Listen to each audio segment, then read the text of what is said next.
বিএনপির ডিসেম্বর নির্বাচন দাবি, রাজনৈতিক সমর্থন ও জনমতের বাস্তবতা। এবার বিস্তারিত। বাংলাদেশ জাতীয়তাবাদী দল বিএনপি ডিসেম্বর 2025-এর মধ্যে জাতীয় নির্বাচনের অনুষ্ঠানের জন্য জোরালো দাবি জানিয়ে আসছে। তাদের মতে, অন্তর্বর্তীকালীন সরকারের অধীনে দীর্ঘমেয়াদী সংস্কার প্রক্রিয়া নির্বাচন বিলম্বিত করছে, যা গণতান্ত্রিক প্রক্রিয়াকে বাধাগ্রস্ত করছে। বিএনপির ভারপ্রাপ্ত চেয়ারম্যান তারেক রহমান সম্প্রতি এক যুব সমাবেশে বলেন, নির্বাচন ডিসেম্বরের মধ্যেই হতে হবে।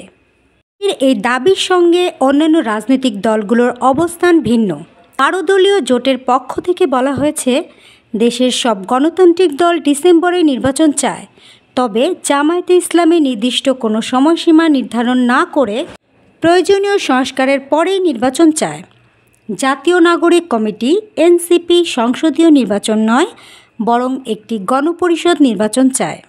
দিক থেকে 2024 সালের ডিসেম্বরে ভয়েস অব আমেরিকার এক জরিপে দেখা যায়, অধিকাংশ বাংলাদেশি 1 বছরের মধ্যে নির্বাচন চায়। তবে সাম্প্রতিক সময়ে জনগণের মধ্যে নির্বাচন নিয়ে আগ্রহ কমে গেছে বলে ধারণা করা হচ্ছে। অন্তর্বর্তীকালীন সরকারের প্রধান উপদেষ্টা ডক্টর মোহাম্মদ ইউনূস বলেছেন, শুধু একটি নির্দিষ্ট দল ডিসেম্বর নির্বাচন চায়। তিনি সংস্কার, বিচার এবং নির্বাচন এই 3টি অগ্রাধিকার নির্ধারণ করেছেন। সার্বিকভাবে বিএনপির ডিসেম্বরের মধ্যে নির্বাচন চাওয়ার পেছনে রাজনৈতিক চাপ সৃষ্টি এবং অন্তর্বর্তীকালীন সরকারের ওপর প্রভাব বিস্তার করার কৌশল থাকতে পারে বলে মনে করেন রাজনৈতিক বিশেষজ্ঞরা। তবে অন্যান্য রাজনৈতিক দল এবং জনগণের মধ্যে এই সময়সীমা নিয়ে ভিন্নমত রয়েছে। এটি স্পষ্ট যে নির্বাচন নিয়ে জাতীয় ঐক্য প্রতিষ্ঠা এখনও দূরবর্তী। আগামী ডিসেম্বরের মধ্যেই জাতীয় নির্বাচন অনুষ্ঠিত হতে হবে।